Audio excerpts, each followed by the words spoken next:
It happened when everyone was sleeping. No cameras, no security team, just one private jet sitting at a small quiet airport in California and one person walking up the stairs with a gym bag, Prince Harry. There was no Meghan, nor Chi, no Lilibet, not even his normal bodyguards or PR people. Just Harry looking tired and worried climbing onto that plane like he was running away from something. The flight plan said London. Now here's where things get crazy. The palace didn't say anything official, but news traveled fast. He's back. Rumors started going around royal circles. He's staying somewhere out in the countryside, making phone calls, staying quiet. But here's the crazy part. This wasn't the runaway prince leaving the royal family again. This was Harry running back to them. After years of interviews, tell-all books, and emotional documentaries making the royals look like the bad guys, something changed. Suddenly he wanted to be as far away from California as he could get. So had in the world could have made him drop everything and rush across the ocean like that. 2 words, guys. Tyler Perry. Let's go back in time. Back in 2020, when Harry and Meghan packed their royal bags and said, "We're out offer," they had nowhere to go. No security. No home. No plan. The media was destroying them. Then out of nowhere, enter Tyler Perry, billionaire boss, movie producer, and Hollywood power player. Perry showed up like a guardian angel with a private jet, a mansion, and a full security team. He literally gave them keys to his $18 million Beverly Hills house and told them, "Stay as long as you need." Meghan reportedly called him her protector, Herrick, her savior. It sounded like a friendship straight out of a fairy tale, the Hollywood king rescuing the royal rebels. But what nobody knew back then was this. Tyler Perry doesn't do blind friendships. He's been in Hollywood too long to trust smiles and handshakes. Perry keeps records, receipts, recordings, notes, everything. Every favor, every phone call, every emotional conversation between Meghan and Harry in that mansion, documented. Not because he was planning against them. Oh no.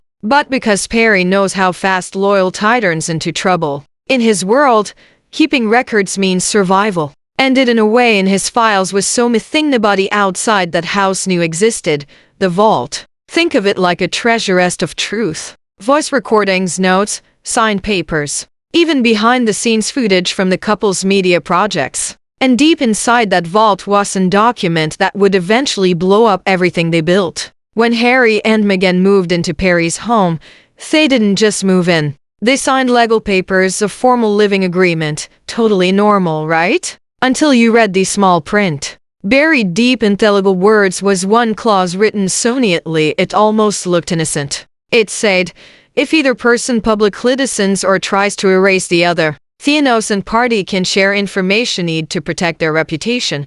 Translation: if Meghan or Harry ever tried to pretend Perry never existed, heckled talk and not gossip talk, legality talk with proof. Boom! That means if they ever deleted him from their story, he had full permission to protect himself with evidence. And because Perry is careful, he'd already prepared for that moment, quietly recording, documenting, and saving their anti-reste. So when you hear that Harry suddenly jumped on a jet to London alone, just know that move didn't come from nowhere. It came from pressure, from fear, from realization. Something inside that vault, something Tyler Perry had been holding on to for years, finally came out. And that was only the beginning. Now let's talk about the moment everything went wrong. Fast forward to a few years after Harry and Meghan's comfortable stay at Tyler Perry's mansion. By this point, they're living the California dream, multi-million-dollar deals, red carpet months, and a worldwide brand built on being real. Life was good. Then came the storm. Tyler Perry's studios got hit with a $260 million lawsuit. The headlines were brutal. Claims of workplace problems, bullying, and intimidation. Suddenly his name didn't sound as shiny as it used to. And that's when Meghan's team reportedly made the decision. Cut him out, quietly, carefully. They started removing Perry from the sextory. Photos disappeared. Mentions vanished. Even little Lilibet's Wikipedia page, where Tyler Perry was proudly listed as Godfather, got cleaned up. The same man who had once opened Hisham and risked his reputation for them was now being erased like he'd never existed. But here's the problem. Remember that clause in the living agreement? The one that said if Thiver disowned him, he could speak freely. Well, honey, they just activated it. Sources say Perry didn't yell. He didn't rant. He just sat back calm as ever and reportedly said four scary words. They signed for this. Then Keith leaked that shook the royal world. It dropped online one random afternoon, just 58 seconds long. No intro, no warning, just an audio file that sounded way too clear to be fake. At first people thought it was some fancy fake, but then they heard the voices. Meghan's voice, calm, steady, almost calculated. If we overuse the Diana card, they'll still see we're making up grief. And then Harry's tired, quiet response. Netflix doesn't want us crying again. Not too Meg this time. That was it. 58 seconds of cold planning. But it was enough to burn down the house they'd spent years building. Because suddenly, every emotional moment from their Netflix documentary and Oprah interview looked rehearsed. All those tears, the shaking voices, the long pauses, people started asking if any of it was real. For years they told the world they were finale free to tell their truth. Now it sounded like they'd been directing it. The first tape didn't just leak. It exploded.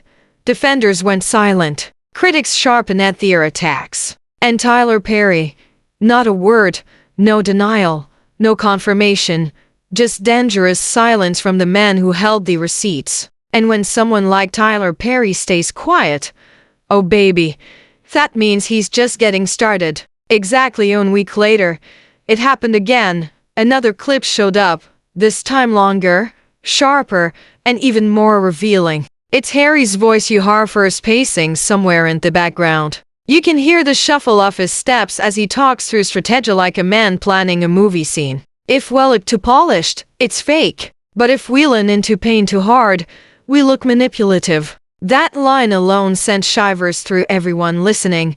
But Meghan's reply, that's what killed their believability entirely. Then we show the garden scenes. Calm, grounded, real, nothing too emotional until the third act. The third act. That phrase was the final blow. Because nobody says third act unless they're planning a story, not living one. In that moment, the anti-authentic love story broke. The Netflix documentary wasn't raw truth. It was a script. The interviews weren't emotional outbursts. They were planned performances designed to pull heartstrings at just the right moments. Even royal insiders were reported shocked. One palace source allegedly said, "We thought they were angry. We didn't realize they were acting." After the second tape, people started watching every part of that Netflix series again. The slow tears, the background music, the dramatic pauses, and what once looked emotional now looked edited.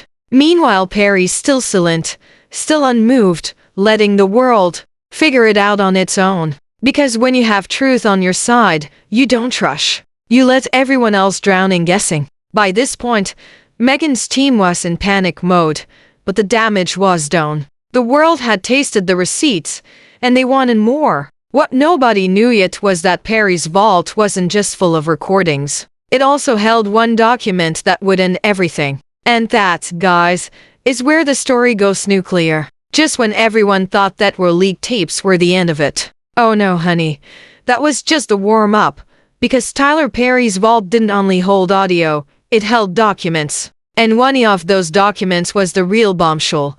A neatly typed multi-page file titled Strategic Repositioning Plan. Sources close to the situation say this was created just 3 weeks into Harry and Meghan's stay at Perry's mansion. It wasn't a diary, it was a blueprint. Inside were timelines, talking points, rebranding goals, and media phases. Phase 1. The Oprah interview. Facet 2. The Netflix documentary series. Phase 3.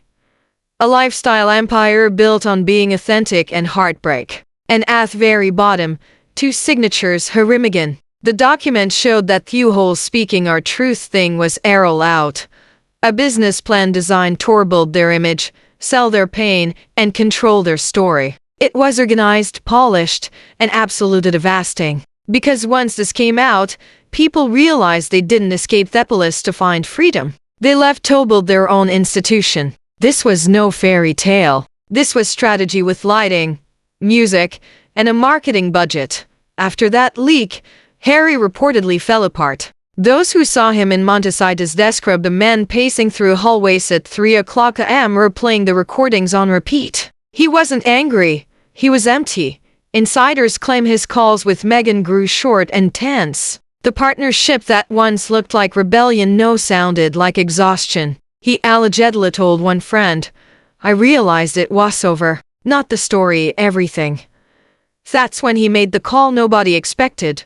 Not to Netflix, not to Spotify, not to his American PR team. He called London. Whispers say he reached out quietly to his father's office. No formal request, no big announcement.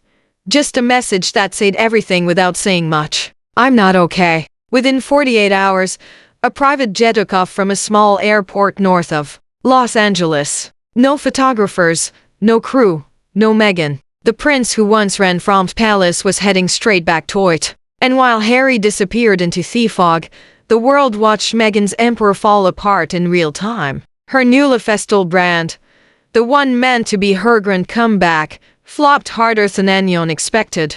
Comment sections turned mean. Former allies went quiet. Magazines that once gave her glowing articles suddenly started passing on her ideas. Behind the scenes, partnerships that had been in the works got cancelled. Executives didn't want fake authenticity tied to their brands. It was the ultimate irony. The woman who built an empire on storytelling lost its moment the story was proven scripted. Meanwhile, Tyler Perry, the massive lawsuit that Meghan's team once used to justifying TIs quietly settled. His reputation bounced back stronger than ever. He didn't go on talk shows. He didn't release statements. He didn't brag. He just let the receipts speak for themselves. Calm, composed, untouched, the man everyone tried to erase turned out to be the one holding the anti-rescript. And rumor has it that vault office still not empty. Now picture this. The English countryside. Dark and foggy just before sunrise. A black car pulls up to an old stone house. The door opens and Prince Harry steps out. No cameras, no guards, just silence. For the first time in years, he's not running from the crown. He's walking toward it. Sources whisper he's staying somewhere quiet, surrounded by a few trusted royal allies. He's not planning a comeback tour. He's trying to breathe, to think, to finally stop performing. Because a mirror between California's bright lights and London's cold dawn, he realized something that hits deeper than any tabloid headline. He didn't escape the institution. He only changed it. He went from palace management to media management, from scripted duty to scripted freedom. Different crown, same control. And that midnight flight, it wasn't about retreat. It was about clarity. The fairy tale was never freedom. The cameras never stopped rolling. The script just changed hands. Now the world waits, wondering if this is the end of Harry and Meghan's story, or the beginning of two separate ones. Because if Perry still holds what people say he holds, more audio, more drafts, more proof, then guys, the vault isn't closed, it's ticking. And when those next files drop, it won't just shake Hollywood or the monarchy. It'll rewrite every emotional headline we ever believed. For now, the prince is quiet, the mogul is calm, and the duchess is disappearing from the front pages. But make no mistake, the story isn't over. It's just paused, waiting for the next act to begin. He thought he'd escaped the crown, but maybe the crown was never thickage. The lie was.